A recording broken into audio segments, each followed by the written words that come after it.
Olá, galera! Essa é a aula 4 do capítulo 7, Propriedades Coligativas. Nessa aula, nós vamos ver osmoscopia e as propriedades coligativas nas soluções iônicas. Começamos, então, pela osmoscopia, que é a propriedade coligativa que estuda a difusão de um solvente através de membranas semipermeáveis de uma solução de menor concentração para outra de maior concentração. Então, a osmoscopia, ela estuda a passagem de solvente puro, né? No caso, nós vamos tratar da água, de uma solução de menor concentração para uma solução de maior concentração. Vocês já devem ter ouvido falar disso, né? Em uma coisinha chamada osmose. Vocês devem ter estudado osmose na biologia, né? Para células animais e vegetais. Então, vamos relembrar aqui alguns conceitos de osmose e alguns nomezinhos, tá? De soluções. Hipertônica, isotônica e hipotônica. Esses são os nomes dos meios, das concentrações das soluções. Hiper é de muito, iso é de igual, hipo é de pouco.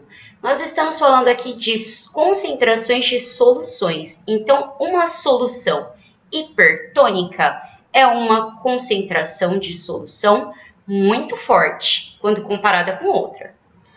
Soluções isotônicas são soluções de concentrações iguais. Uma solução hipotônica é uma solução de concentração baixa quando comparada com outra. Vamos relembrar o que era osmose?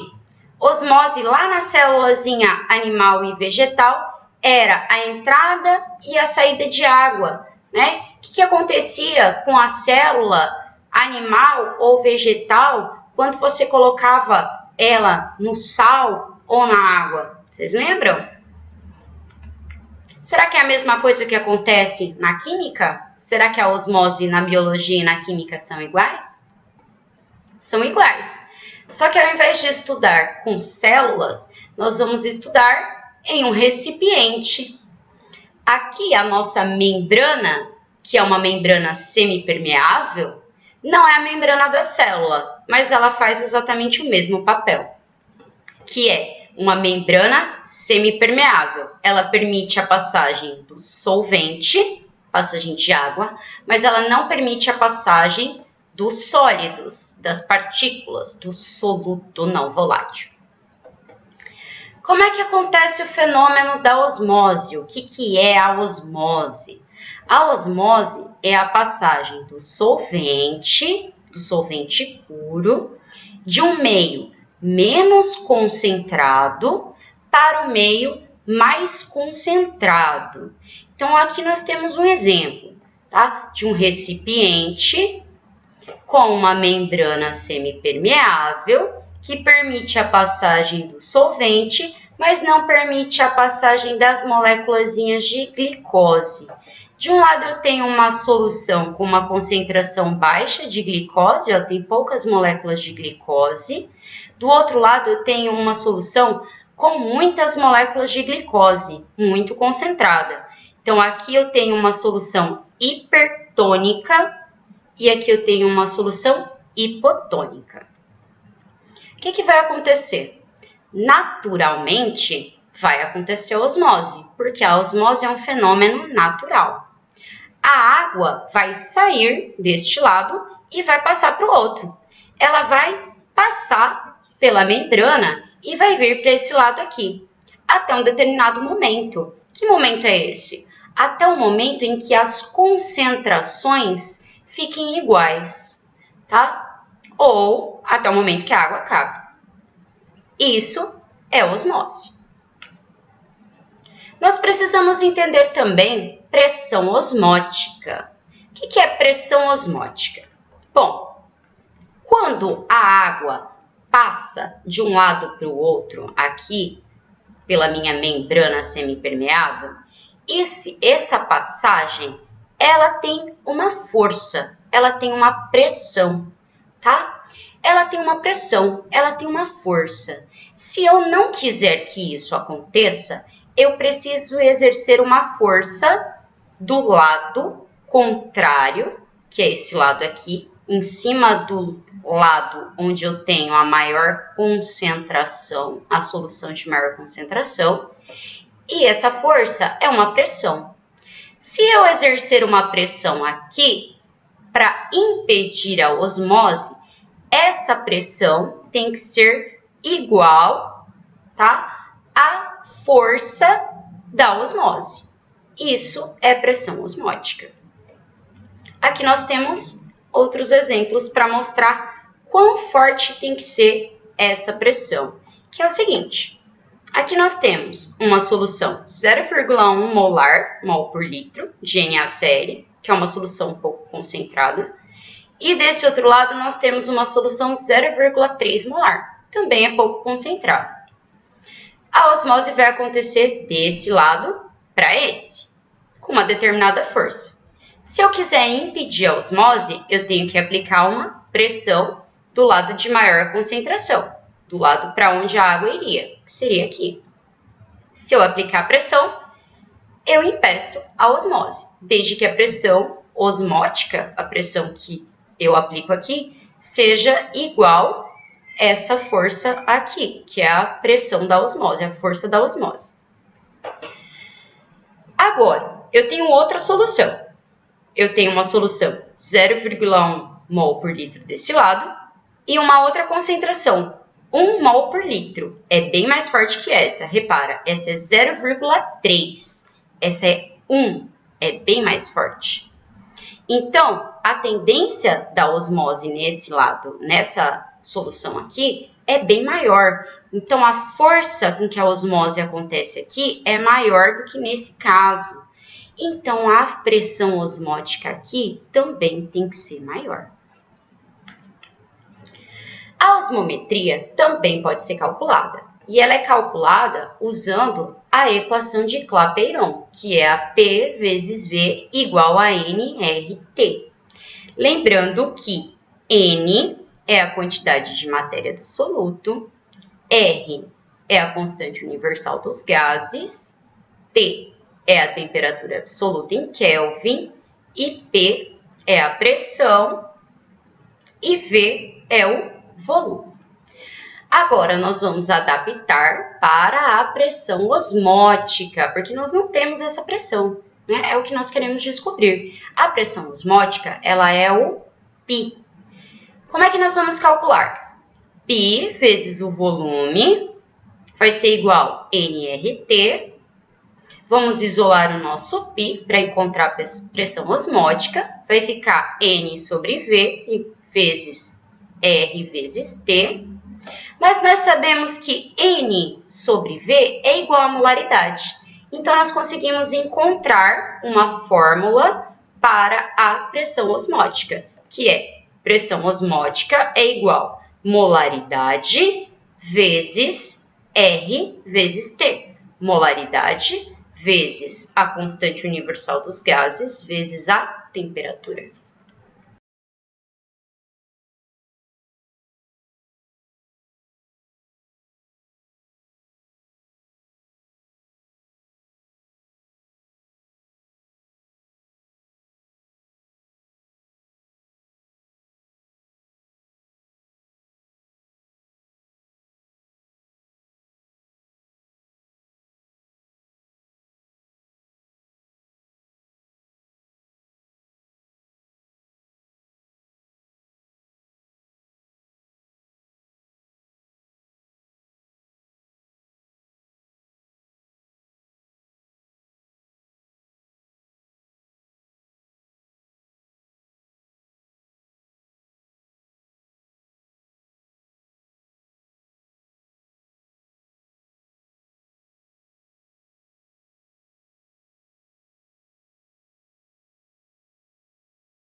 Professora, e dá para fazer a osmose acontecer ao contrário?